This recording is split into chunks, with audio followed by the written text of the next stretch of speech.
thought this was better than Hereditary, in my opinion. I thought it was better than Hereditary. It was set.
Why, hello there, YouTube, and welcome back to 31. So, it is day 27 now, and our final day of 2010's week. So, I started this week's theme on an Ari Aster movie. Let's end it with another Ari Aster film, and this one, of course, is Midsommar.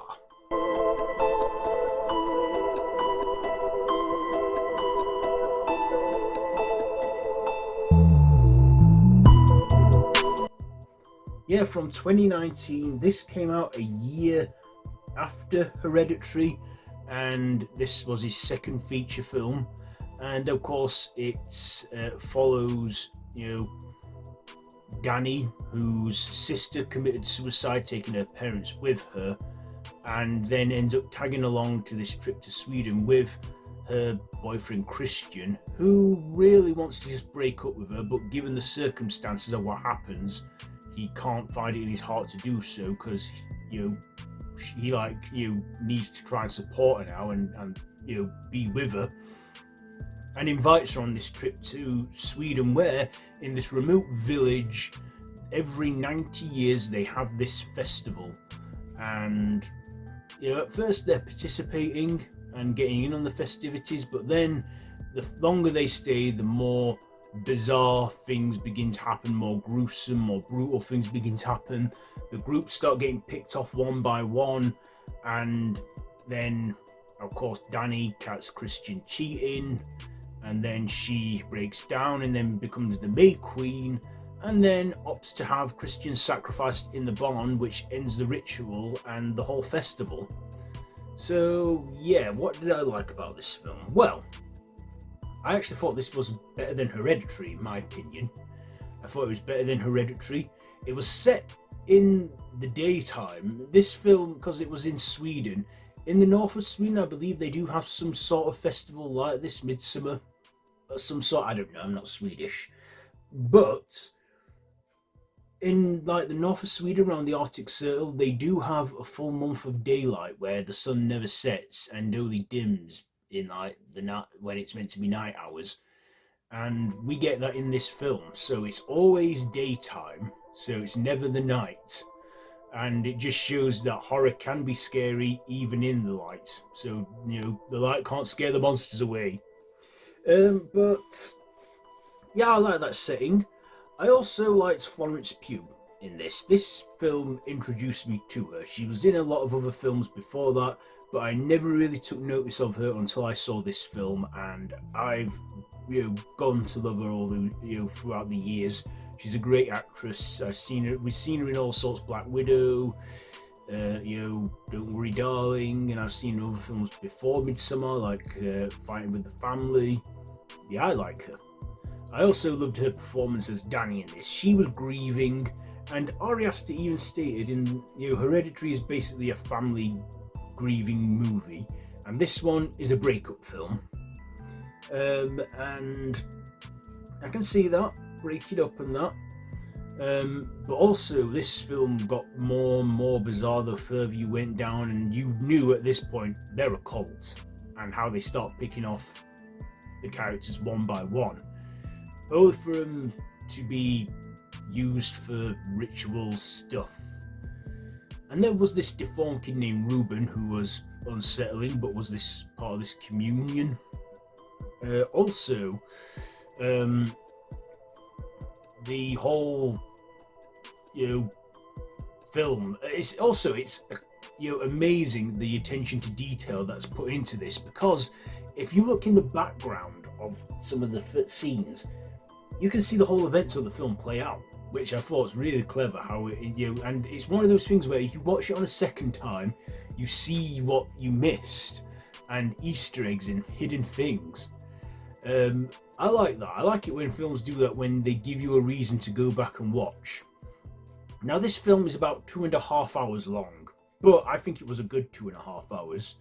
I don't know why those 2.5 hours just went by like that. It was just, I was enjoying it that much. It had some dark, humorous moments in there, especially with Will Poulter's character, who was the idiot and he got his face ripped off and worn. And then there was the whole, burning ritual at the end. That was, to me, that was just like Wicker Man. That's what it gave me as well, the Wicker Man vibes. I feel this was like a bit of a love letter too to that movie and other folk horrors. And that's what I liked about it. I just liked the bizarre weirdness of this film and the cult, how kind they seemed, but how menacing they were beneath. And in the end, Florence Pugh's character Danny, she sort of smiles when her boyfriend's burning in the shed, but I feel like she finally is happy and free from her grief. That's how the movie ends. That's just such a bizarre yet weirdly wonderful ending to this movie.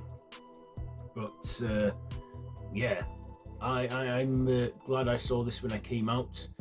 And this is probably the best Ari Aster film so far out of the 3 he's made. He made Beau is Afraid, which I just got completely lost track of. But this, I think, is his best one so far. Midsommar. So, that wasn't meant to rhyme. So, yeah. I mean, not everyone will like it. I don't think this will be everyone's cup of tea, but it's me personally, it is. So, yeah. If you love folk horror and stuff, I imagine you'd like this one. And, like I say, 2.5 hours is a time commitment, but if you have the time and that, you watch it. So, yeah, there you go. There's my review for today. And there's the end of this week's theme. Oh, yes, and I very nearly forgot ratings. I will give Midsommar 5 stabs out of 5. 2010s. So, this next week, it's only going to be 4 days long because of how Halloween falls. So tomorrow we begin our final week, which is Halloween week. Yes, I can't believe how close we are to Halloween now. I can't believe we're nearly there and how it's nearly over. But hey, it's fun while it lasts, isn't it? Anyway, yeah, be sure to like, share, comment, subscribe and hit that notification bell. Share with your friends. There's many other people, not just me, doing this, 31-day thing. Like I say, search for it. See what everyone else is doing. They're all doing their own take on this. So yeah, I'll see you tomorrow. So until next time. There we go. Don't have nightmares.